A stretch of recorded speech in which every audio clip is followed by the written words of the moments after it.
Time flies, man.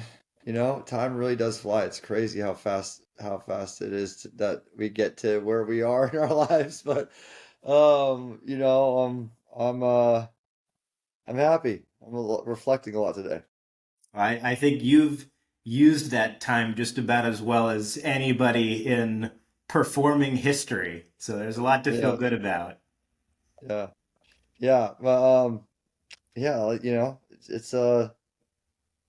yeah, there's so many more years that I want to have a very healthy, active life. That's like what I've been thinking about in the Yeah. last I'd say in the last 10 years. Last 10 years, I've made major efforts and strides in really understanding my body, my mind, my spirit, and how to really optimize it as efficiently as possible.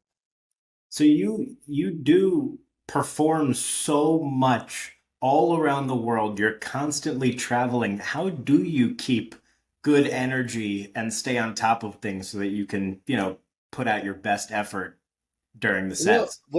when you're like doing this at when you're like younger and you're doing this, you could literally pound your body to the pavement and it rebounds. I mean, like when you're younger, your cells are just they're just like more, they just heal faster. You just recover like a superhero. But obviously as you get older, things start aching, things start creaking.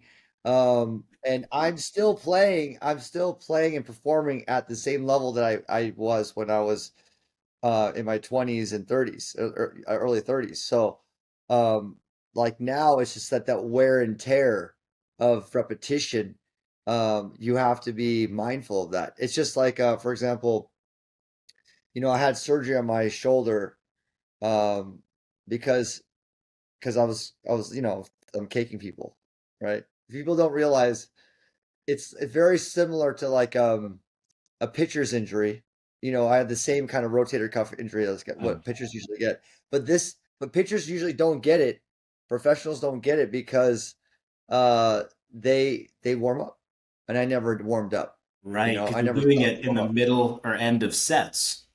Yeah, well, I just don't think about like warming up my arm before I go play a show. I'm playing a show. I'm just, so I once I started thinking of myself as an athlete, then things really started to change where I started thinking more about longevity, more about stamina, more about endurance and health management and body management and muscle management and just ever like all things management. Like I didn't like I ran ragged for like the first 10, and then now in my this bracket of 10 years, it's been a major difference and change, and it's allowed me to be 100% at my shows. So Makes sense. it's always about figuring out the life hacks, and I think for the most part most people always have to, it takes time to get there.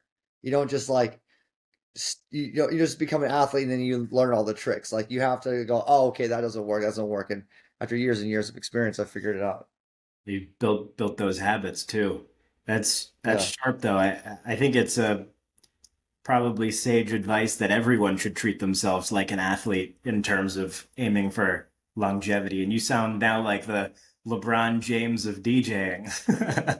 Yeah, I'm definitely, I mean, the thing is that I could easily just play and just stand there, you know? But I can't help myself. I yeah, have to I like the music moves me, So like and I'm an entertainer. I'm not just a DJ. Like I love to entertain. I yeah, want to engage. I want to connect with as many people in not in a midway. I am fearful of mid. Like yeah. I Playing, hate mid. yeah, I hate mid. So for me it's like I need to be like I want to at least hope to be extraordinary, as in my mind, like can I get there? And if I can get there, and then people are like, "Oh my God, that was a fucking crazy show." yeah. Like I my best friend feel got kicked in the face. This happened. You know what I mean? Like I that's the kind of reaction that I want them want my fans or people that come see my show to feel. And I hate mid. I just can't stand it. So I can't just like I can't help myself. I'm always like, revving myself up to be like, fuck, we're gonna fucking power through this shit. We're gonna really like provide that experience, that like over the top experience. That energy is what creates those lifelong memories, which is what any entertainer is shooting for, right? It's amazing. Yeah, Um, yeah, absolutely. how with the cake throwing, how are you able to be so phenomenally accurate with your throws? So that's just like, time and experience. I've been caking the first cake would be I think is like we try to document it because there's a YouTube video of it like in May of 2011. So I mean I've been caking for 13 years, Yeah, they say like what, 10,000 and hours? You've hit your 10,000 cakes. 20,000 cakes. 20,000 cakes. Well, I mean I do 200 minimum 200 shows a year, 10 shows a 10 cakes a show. Wow, that's a lot of cakes. Yeah, so it's like somewhere between 20,000 and up. So I mean, he's get he's get good after doing it. There's no practicing. It's not like I have like like I don't have a time to like throw cakes at a wall and hit a Right, target. right. Clearly there's That's no what, warming up. no, but you just figure it out over time.